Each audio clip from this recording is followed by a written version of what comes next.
Hello students, welcome to my channel. इस video में हम डिस्कस करने वाले हैं दिसंबर 2025 के पीडी का एक क्वेश्चन सीसीआर नेट में आया हुआ। इस टाइप के क्वेश्चन लास्ट ईयर भी पूछा था। ये कॉशी प्रॉब्लम है, इनिशियल बाउंड्री वैल्यू प्रॉब्लम है। तो इसे सॉल्व करने का प्रोसेस क्या होता है, तो उसके बारे में डिटेल में हम डिस्कस करते हैं यहाँ पे। तो सबसे पहले लैग्रांज ऑक्सिलरी जो इक्वेशन है, उससे मुझे दो कैरेक्टरिस्टिक इक्वेशन मिल जाएगा, राइट। तो पहले हम वहां से सॉल्व करते हैं। तो या इससे जब हम लैग्रांज इक्वेशन अप्लाई करेंगे तो वो बनेगा dx/p जो कि 1 है, dt/1 एंड du/0। तो दो इक्वेशन क्या मिलेंगे, u equals to c1 and first दो रेशियो से x minus t equals to c2। अब ये जो मेरे पास दो वैल्यूज मिला है, अब मुझे इनिशियल एंड बाउंड्री कंडीशन को यहाँ पे अप्लाई करके दो अलग रीजन में अलग सॉल्यूशन मिलेगा। कैसे मिलेंगे वो देखते हैं। यहाँ पे ये जो यू एक्स कॉमा जीरो है, this is my initial condition, and you zero comma T पे जो वैल्यू है, this is my boundary condition. अब ये चेक कैसे करेंगे, जो कैरेक्टरिस्टिक है उसमें से बेस कैरेक्टरिस्टिक क्या है, जो एक्स और टी के फॉर्म में होगा उसे हम बोलते हैं बेस कैरेक्टरिस्टिक। तो इस इक्वेशन में ये है तुम्हारा बेस कैरेक्टरिस्टिक, जो कि एक स्ट्रेट लाइन शो कर रहा है, ठीक है। तो इसे अगर मैं सिर्फ एक्स और टी मान के एक ड्रॉ करूं, एक्स और टी एक्सिस ऐसे बनाऊं सिर्फ कैरेक्टरिस्टिक वाला, तो वहां से तुम्हें ये जो x minus t equals to some constant c2 है, इसे ड्रॉ करोगे तो कैसा रीजन मिलेगा।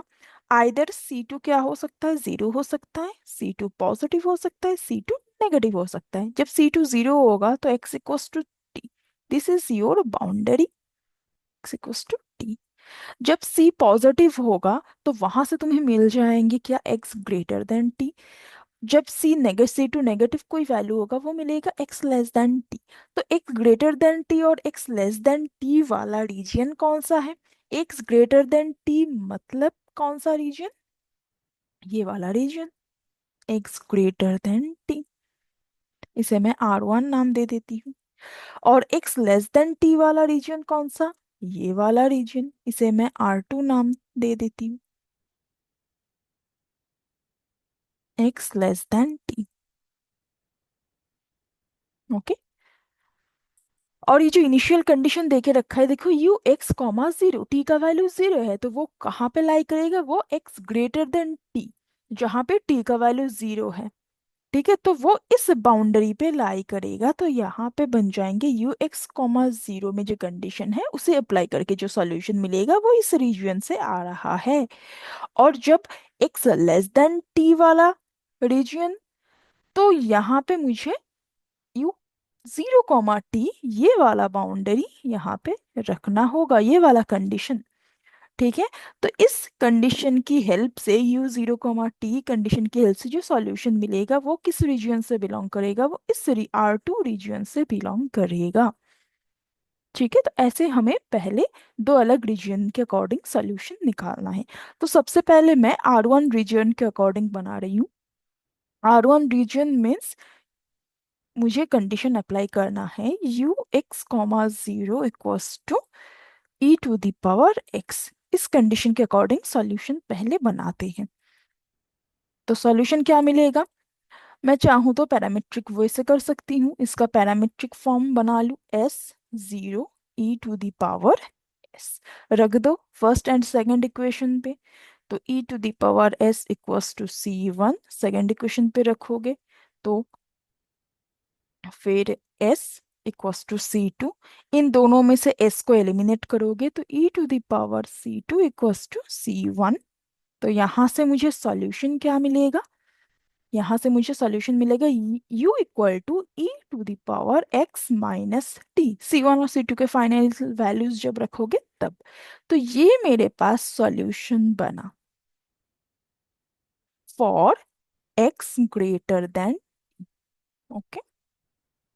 अब दूसरा सॉल्यूशन भी चाहिए, पहले इससे देख लेते हैं ऑप्शन में क्या कह रहा है। एक्स ग्रेटर देन टी के लिए जो यहाँ पे है, बोल रहा है कि there exist a solution this type for x greater than t. No, मुझे एक्सपोनेंशियल टाइप मिल रहा है, तो ये वाला गलत हो गया।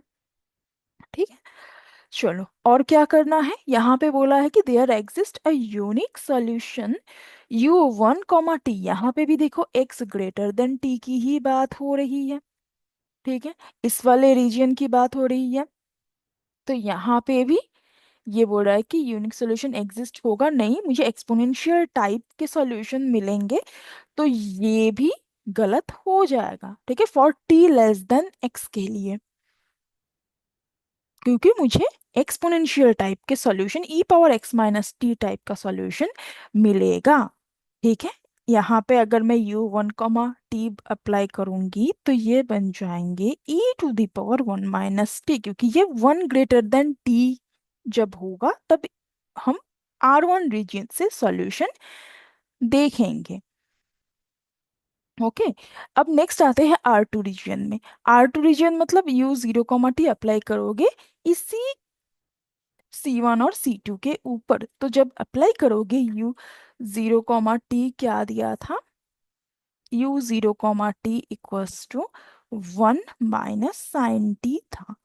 तो 0s 1 - sin s, parametric form. अब आ जाते हैं तो C1 और C2 में जब रखोगे तो C1 बन जाएगा 1 - sin s एंड C2 बन जाएंगे -s = C2। तो इन दोनों इक्वेशन में से इसको हटाओगे तो बनेगा finally 1 + sin of C2 = C1। तो फाइनल सॉल्यूशन लिखोगे तो u = 1 + sin C2। C2 का वैल्यू क्या है, C2 का वैल्यू है x-t। सो x-t ये तुम्हारा सेकंड सॉल्यूशन है, बट ये वाला भी किसके लिए है, x लेस देन t के लिए है। अब x लेस देन t के लिए देखो ऑप्शन में क्या चॉइस है, x लेस देन t के लिए बोला है एक्सपोनेंशियल टाइप, बट यहाँ पे तो नहीं है, यहाँ पे तो x लेस देन t के लिए हमें मिल रहा है ये वाला। तो ये भी गलत ऑप्शन हो गया। तो बचा क्या ये, अब यहाँ पे देख लेते हैं क्या बन रहा है। देयर डज नॉट एग्जिस्ट बोला है सॉल्यूशन, ये सॉल्यूशन एग्जिस्ट नहीं करेगा फॉर t ग्रेटर देन 1। बिल्कुल सही, फॉर t ग्रेटर देन 1 मतलब इस रीजियन से R1 रीजियन से आ रहा है सॉल्यूशन। ठीक है, R1 रीजियन से solution, sorry, t greater than 1 मतलब सॉल्यूशन आ रहा है हमारे R2 रीजियन से, t ग्रेटर देन x वाले टाइप। राइट, x की वैल्यू है 1। तो R2 रीजियन से आ रहा है सॉल्यूशन, और R2 रीजियन से जब आएगा u1, t जब रखोगे तो R2 रीजियन में यहाँ पे कैसा दिखेगा, 1 + sin 1 - t टाइप दिखेंगे। तो अगर ये होता तो हम बोलेंगे कि देयर एग्जिस्ट अ सॉल्यूशन जहां पे फॉर t ग्रेटर देन 1 में,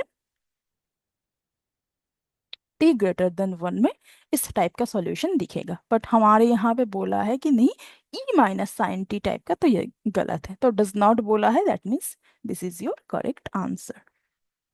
राइट, तो ऑप्शन 2 इसके सही आंसर है। तो आई थिंक समझ में आ गया होगा, अगर कोई और डाउट है तो ज़रूर कमेंट करके पूछ लेना। Thank you.